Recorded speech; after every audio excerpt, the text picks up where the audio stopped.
Mayong hapon! Nandito na naman kami sa aming bahay at pupuntahan namin yung aming tatay sa likod kasi yung tatay namin yung naglilinis today.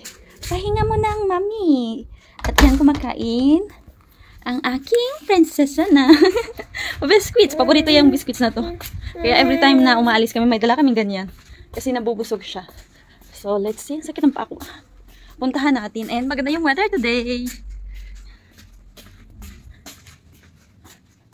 Hindi tati. Chefa chakolot tati. Bravo tati. Yung tapat sa akon nga ba na diri nga side. Ah, very good. Naghawa na siya oh. Kay malamok dabi diri sa likod. Pakita ko sa inyo ang akon nga ba na. So ito na yung kasalukuyang kaganapan dito sa likod mga palangga. Pinutol na ng aking asawa yung mga something dito sa likod kasi ang dami talagang lamok. At yun na nga yung aking asawa doon. Atunch man ang kabiskwitsa. Bravo, tati. Forte bina. Lastrogore? No, lasa ko lastrogore. Asta? Asta no alwat? Akum? No? Las pate no? Lasa takulo. Tinanggal talaga lahat ng aking asawa. Kasi next year, meron kami ditong plano. Tingnan natin. At doon nga nilalagay. At dyan nilalagay ng aking asawa sa my garden. Ayan. Dyan yan nilalagay hanggang sa malaya. Tapos kapag nalaya na yung mga kahoy dyan, gagawin naming panggatong sa barbecue. Kami ng biscuits. Tapos ang hair daw ng Inday parang manok na isasabong. Balik kami dito sa loob ng bahay kasi malamok sa labas. At ito pala yung ginagamit namin na heater dito sa aming bahay. Yan pala yung ginagamit namin. Bali temporary lang yan. Bali dalawa. Pero ito lang yung ginagamit namin pala. Kasi yung aming heater hindi pa namin inopen.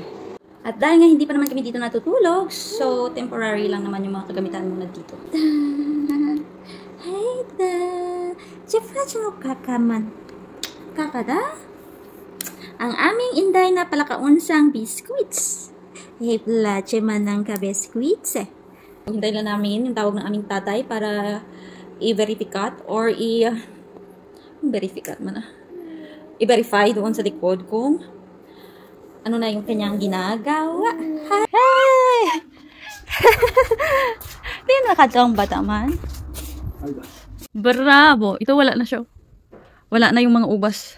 Frunse. Lastrogore. Noare. Bravo sa to. So this one it's good. So stay bine. This one is good kasi malinis na siya. And papalitan namin to siya ng mga tanim next year. And this one is manatili yung ubas dito kasi masarap yung ubas namin. Yung kahoy dito is natanggal na rin. Asay lapan sa tayat? No.